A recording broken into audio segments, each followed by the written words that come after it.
warahmatullahi wabarakatuh. Selamat datang di Bicara Jiwa. Kali ini kita kedatangan tamu yang sangat luar biasa, teman-teman. Beliau merupakan guru salah satu sekolah dasar yang ada di Kebumen, dan beliau juga salah satu alumni pesantren yang terbesar di Jawa Timur, yaitu Tebu Ireng. Masya Allah. Nah, Ibu boleh diceritain nih, dulu kan pernah mondok di Tebu Ireng. Nah, sampai akhirnya menjadi seorang guru. Dengar-dengar juga dulu kuliah sambil mondok nih. Terus sesuatu yang sangat luar biasa. Gimana perjalanan Ibu dari santri itu bisa menjadi guru, dan boleh kenalan dulu sama teman-teman ini, Bu? Oh ya, sebelumnya Mbak ya belum kenalan tadi. Perkenalkan, saya namanya Khairia Febrianti. Sekarang saya sebagai ibu rumah tangga 2 anak, dan saya juga mengajar sebagai guru agama di SDN Ambal Kliwonan. Kebetulan di kabupaten sebelah, di Kabupaten Kebumen. Perjalanan mondok saya itu kalau di total itu sebenarnya cukup lama Mbak Cindy. Sangat luar biasa. Iya, jadi itu 11 tahun saya di pondok. Di pondok yang pertama itu saya 7 tahun mondok di pondok pesantren Tarbiyatun Nasyiin yang dipimpin oleh Haji Abdul Aziz Mansur almarhum. Di pondok saya yang pertama itu saya mulai dari kelas 1 SMP. Jadi tapi di pondok saya itu tidak ada sekolahan formal zaman dulu, Mbak. Jadi saya itu hanya sekolah madrasah, dan untuk SMP dan SMA-nya saya hanya mengikuti ujian paket B dan paket C. Jadi nggak yang benar-benar sekolah, iya. Tapi ya alhamdulillah walaupun dari paket B dan paket C, terbukti pemerintah tidak membeda-bedakan kayak gitu loh. Tetap karena itu program pemerintah, jadi tetap diakui untuk jenjang ke kuliah seperti itu. Nah, setelah 6 tahun, karena di madrasahnya saya belum selesai, kurang 1 tahun, akhirnya setelah SMA, menempuh ujian SMA, saya off 1 tahun menyelesaikan di madrasah. Setelah itu saya pindah pondok ke yang lebih kota lagi. Yang pertama itu memang lebih ada di pedesaan sih Mbak Cindy, karena memang pondok salaf ya. Nah, yang di pondok kedua ini saya ambil pondok yang benar-benar ada pas di depan kampus, gerbang kampus. Nah, memang niatnya ya ada sih beberapa teman-teman itu yang tidak mondok, teman-teman kuliah, tapi saya memang memilih untuk mondok karena jadi kalau di kos-kosan kan sendirilah ya. Kalau di pondok itu kan ya ada temennya, banyak temennya, rame-rame seperti itu. Nah, di pondok yang kedua itu ya selama masa kuliah kurang lebih itu berarti 4 tahun. Nah, di pondok yang kedua ini, di pondok Darul Falah 3 itu termasuk naungan ada di pondok Tebu Ireng yang dipimpin oleh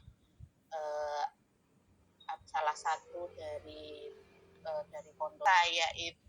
Kebetulan memang tidak hanya pondok yang khusus untuk anak-anak kuliah, tapi juga ada anak-anak MTS, SMA, dan sebagian besar yang udah kuliah memang di situ dipercayakan untuk menjadi pengurus, ada juga yang membantu untuk di Madin.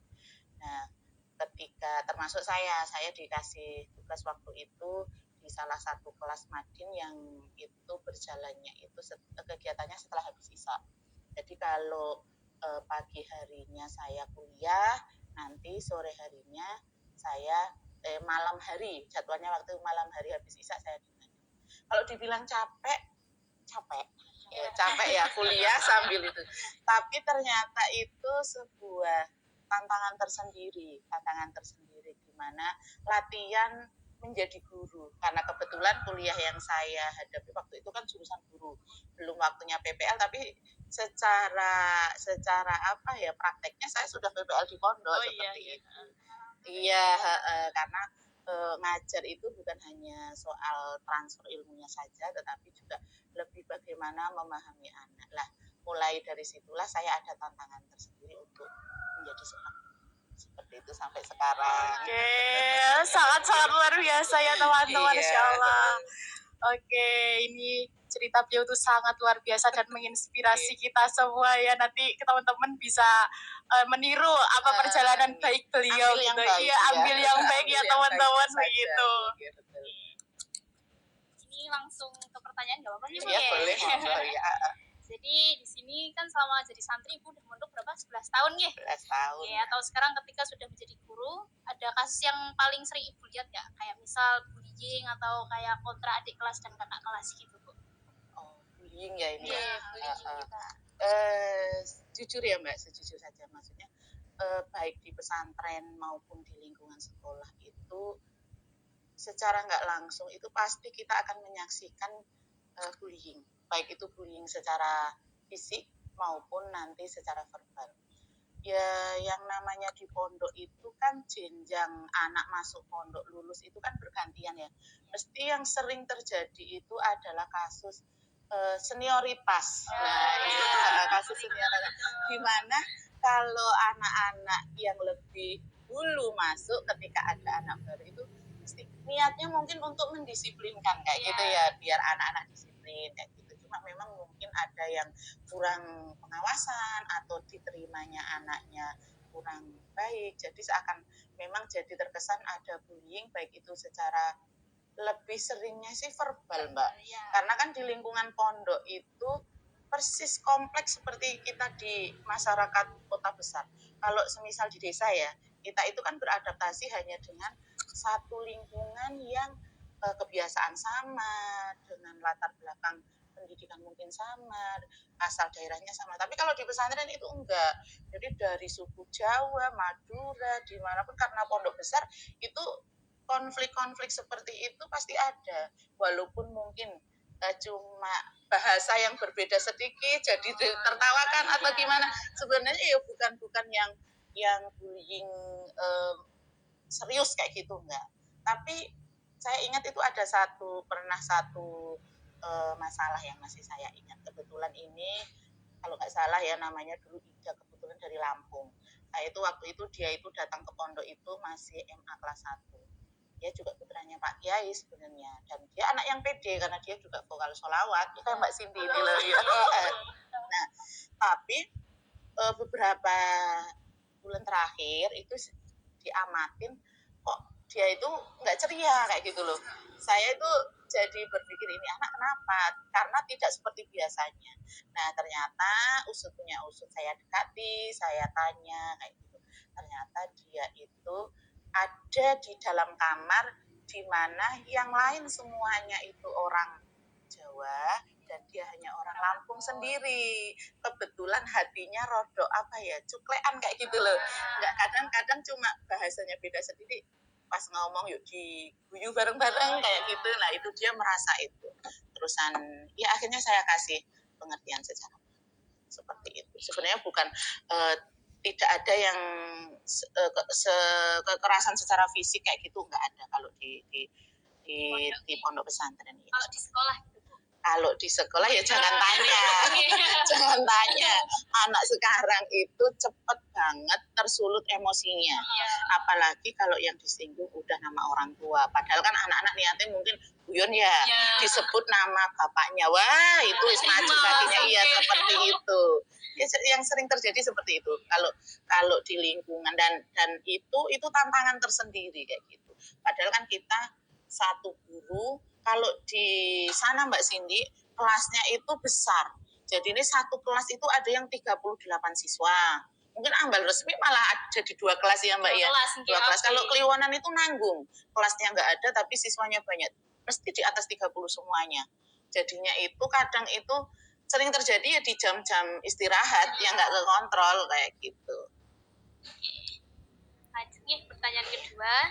Pernah nggak sih Ibu nemuin kasus yang benar-benar berkesan atau berat banget untuk ditangani selama Ibu menjadi guru atau pas lagi di pesantren? Pas di pesantren enggak. Guru. Di guru pernah. Sebenarnya bukan kasus saya, bukan kasus yang maksudnya bersinggungan langsung ke saya. Saya anggap berat itu, ini kaitannya bullying nggak ini? Apa harus kali ini bullying ya? Kayak gini. Jadi itu salah satu siswa kelas 6, dia itu memang pendiam, kemudian entah cekcok apa dengan temannya, tahu-tahu kabur ke rumah. Dan apa yang dibawa ke sekolahan? Parang, benar-benar parang besar itu. Ini real terjadi. Kebetulan juga di situ ada tamunya adalah salah satu kepala sekolah, di mana suaminya adalah polisi. Iya, waktu itu terjadi seperti itu.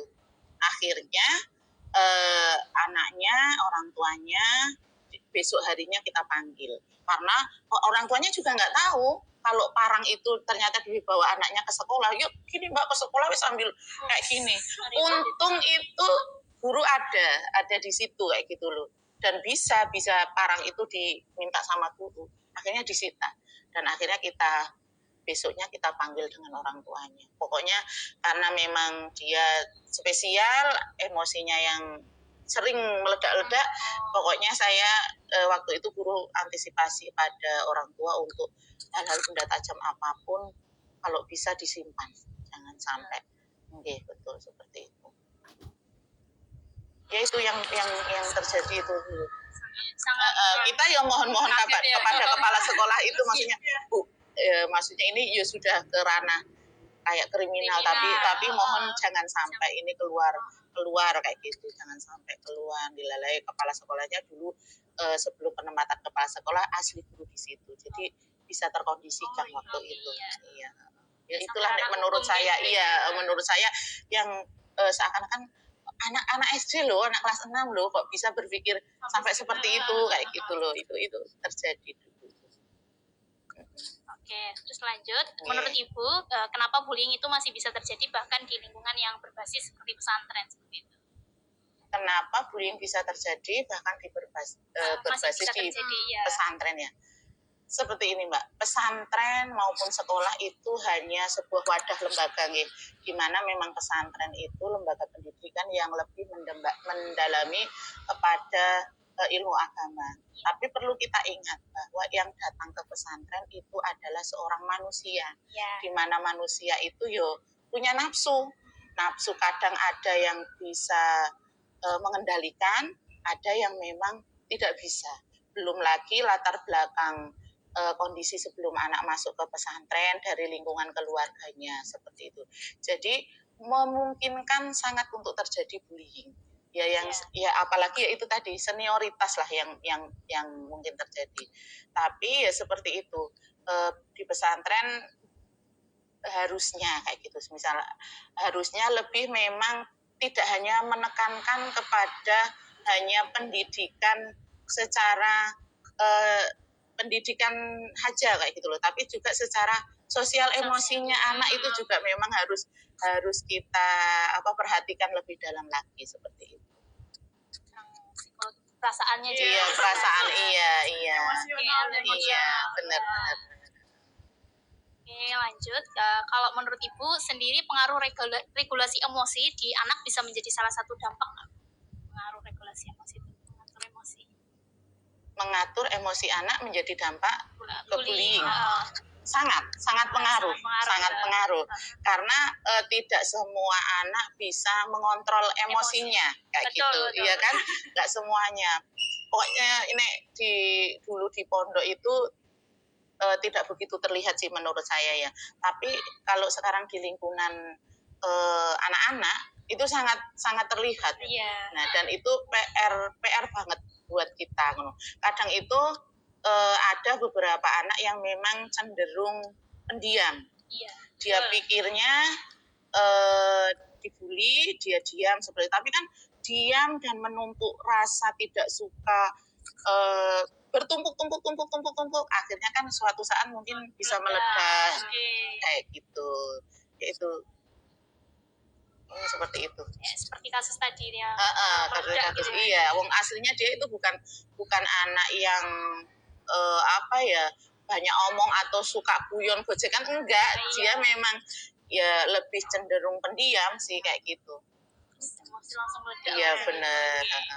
lanjut. Kalau anak-anak itu remaja kan tadi emosinya masih labil nggih. Misalkan masih nangis atau malah menutup diri, ada pendekatan khusus nggak nanti buat ibu untuk menghadapi hal tersebut? Pendekatan khusus buat Ya, anak anak-anak yang masih labil labil emosinya.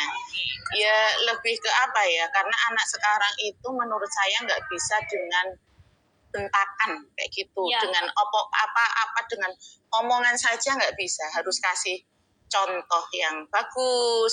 Kemudian paling nggak misal anak ya mbak, anak itu kok lagi emosi, cara anak-anak kecil itu masih tantrum, Iya.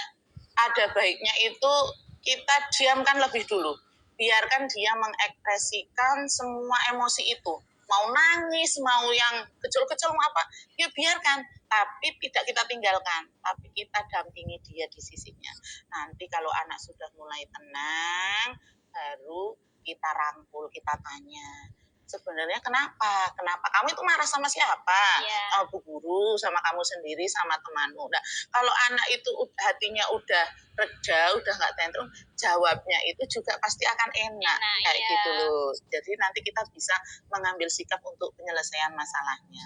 Karena kalau emosi juga tertahan pada anak itu kurang bagus juga katanya kan seperti itu. Kadang sesekali memang harus membiarkan anak, biarkan meluapkan emosinya, asal itu tidak mengganggu dia, tidak mengganggu membahayakan dia, nggak apa-apa, kita dampingin aja, nangis mau cerik-cerik seberapa lama biarkan, nanti kita rangkul kalau dia sudah reda. Iya, sudah reda seperti itu. Nah, kalau waktu di pesantren dulu kita kan jauh dari orang tua nih, tinggal bareng banyak orang, terus rutinitasnya tuh juga lebih terstruktur. Nah, itu pengaruhnya ke kondisi mental dan emosi anak bagaimana? Ya, pengalaman jadi santri dan wali santri. Iya, sesiap apapun anak berangkat ke pondok itu nggak ada yang langsung betah di pondok, nggak ada yang seperti itu. Pasti nanti ada drama beberapa bulan itu nggak kerasan. Saya yang mengalami, anak saya juga mengalami seperti itu. Nah, tapi semisal kita jadi orang tua atau jadi orang yang lebih tua di sana, misal jadi ustazah atau pembimbing kamarnya, ya memang kita harus lebih banyak maklum untuk di awal anak masuk pesantren, karena ada banyak sekali penyesuaian yang biasanya dirubah, bu ya apa-apa manja, sekarang dia harus bangun jam 3 pagi, harus sholat tahajud, harus cepet-cepetan antri kamar mandi, harus pinter ngatur waktu. Iya, jadi dia benar-benar menyesuaikan diri dengan lingkungan yang sama sekali jauh dari di rumah dulu. Itu penyesuaian setiap harinya, belum penyesuaian dengan teman-teman, karena teman-teman itu kan namanya orang banyak, kadang ya beda-beda kan, beda-beda dia cara ngomongnya. Sebenarnya kayak semisal ya daerah di satu daerah ngomong seperti itu biasa, mungkin penerimaan wong sing saka daerah kalem itu seperti bentak-bentak atau gimana kayak gitu. Ya memang harus lebih pengertian untuk anak-anak, biarkan menyesuaikan diri terlebih dahulu seperti itu. Apalagi nih bagi orang tua, saya ngalamin anak saya mau mondok itu koyo wis siap-siap ya Mbak Cindy. Anak saya itu dulu mondok di samping rumah tempat kuliah. Aturannya nggak boleh pulang, ya nggak mau pulang dari kelas 2 sampai kelas 6. Itu saya tanamkan besok untuk mondok lagi ya. Mau mondok itu happy, dia nggak ada sedih-sedihnya dan sangat siap untuk mondok. Tetapi setiap jam telepon setelah di pondok itu ada selama 4 bulan Mbak. Di sini 15 menit itu nangis nangis kayak gitu. Iya, jadi wong tuane ya kudu siap, anaknya ya kudu siap. Di bulan-bulan awal mintanya apa ya diturutin. Karena nanti kalau anak sudah paham, sudah kerasan, dengan sendirinya yo ngerim dhewe lah apa-apa. Ya Mbak ya. Mereka juga beradaptasi. Biarkan beradaptasi terlebih dahulu. Ya. Oke, lanjut ya Bu. Kan kalau dalam Islam kita dikenalkan dengan konsep sabar, syukur, dan ikhlas. Nah, itu relevan buat anak yang jadi korban bullying atau justru malah jadi pembenaran untuk diam dan terus bersabar, kita terus mengajarkan anak untuk tidak melawan gitu. Jadi gini ya, Benar, kita ngajarkan anak untuk bersabar. Ini penting ditanamkan ke anak kita, nggak hanya ke santri yang ada di pondok. Memang kita diajarkan sabar, tapi bukan berarti kalau sabar itu kita tidak boleh untuk mengadu. Kita juga dicontohkan oleh nabi-nabi kita terdahulu loh, bahwa nabi-nabi itu ketika mendapat serangan dari umatnya yang tidak baik, Nabi juga mengadu kepada siapa? Kepada Allah mengadunya. Jadi nggak apa-apa, karena yang lebih berkuasa waktu itu dia hanya bisa mengadu kepada Allah. Nah, terus sekarang gimana kalau konsepnya diterapkan ke anak-anak kita ataupun adik-adik yang ada di pondok? Tidak apa-apa, mengadulah kepada orang yang tepat, kepada orang yang lebih punya kuasa. Tidak apa-apa, itu memang sebagai bentuk ikhtiar kita. Justru mungkin kalau kita sabar, dibully, meneng bae orang nanti takutnya di akhir itu akan menjadi bumerang gitu loh. Nanti yuk gak kerasan atau tambah dibully lagi kan seperti itu. Tidak apa-apa, mengadu itu bukan sesuatu yang jelek seperti itu, enggak. Apalagi ya kalau memang harus mengadu. Kalau anak-anak yang mengadu ke orang tua, kalau di pesantren yang mengadu pada pembina kamar atau kepada pengurusnya seperti itu. Tadi kan Ibu juga sempat menyebutkan bahwa Nabi mengajarkan kita untuk sabar, lebih dekat dengan Allah. Nah, ada nggak kisah atau nilai dari beliau, dari para nabi yang Ibu jadikan pegangan dalam menghadapi anak-anak murid Ibu ketika terjadi bullying? Ya sebenarnya semua bisa jadi. Yuk ada Nabi Muhammad, Mbak, utamanya Nabi kita ya. Kalian kalau ingat ceritanya Nabi Muhammad, di mana beliau setiap mau berangkat sholat berjamaah, kemudian selalu dilempari kotoran oleh orang Yahudi. Apakah Nabi Muhammad membalas? Tidak. Bahkan ketika orang Yahudi tersebut ketika sakit, Nabi Muhammad bahkan menjenguknya. Maka dari itulah mereka dapat hidayah dan akhirnya mau masuk Islam. Kan ada cerita yang seperti itu. Iya, benar. Ya nggak usah jauh-jauh. Nabi Muhammad saja sudah bisa jadi panutan dan contoh dalam hal tersebut. Ya. Kalau ada orang tua yang anaknya mau masuk pondok dan khawatir nih soal isu-isu seperti bullying tadi, apa yang ingin Ibu sampaikan ke mereka biar perspektifnya tidak negatif? Kepada orang tua ya. Pesan untuk para orang tua, kalau melihat berita yang sekarang ini memang banyak yang miris. Tidak hanya bullying. Kita sebagai orang tua sudah seperti apa sebaik mungkin membesarkan anak, kemudian kita titipkan di lembaga yang menurut kita percayakan dengan baik anak bisa belajar, tapi kadang ada lembaga-lembaga yang tidak baik. Nah, jadi sebelum memasukkan anak ke pondok memang ada baiknya benar-benar kita teliti, Mbak. Kita teliti siapa kiainya, ini ajarannya gimana. Itu memang harus benar-benar diteliti.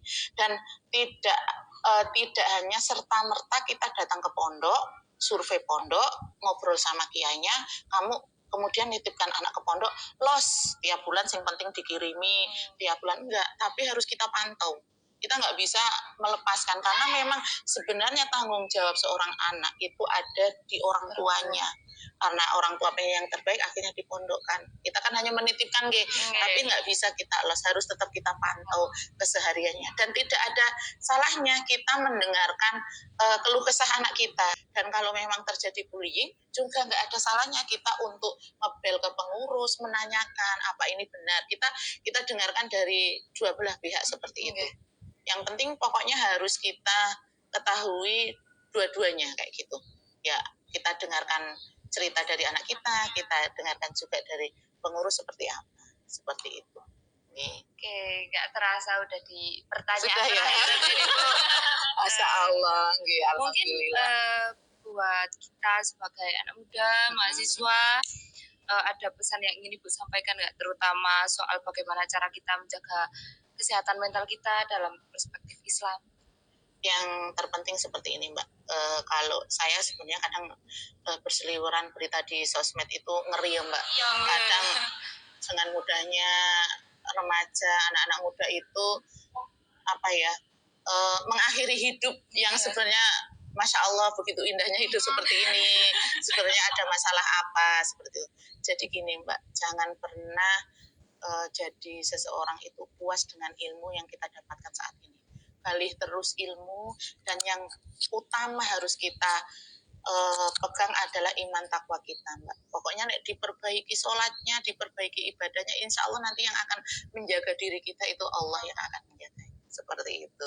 Jadi buat para remaja, yang terpenting saat ini jangan pernah tinggalkan ibadahnya. Seperti itu mungkin dari saya ya. Masya Allah sekali ya penjelasan dari beliau, ini sangat daging sekali ya. Kita, ya benar. Ya sangat berisi ya.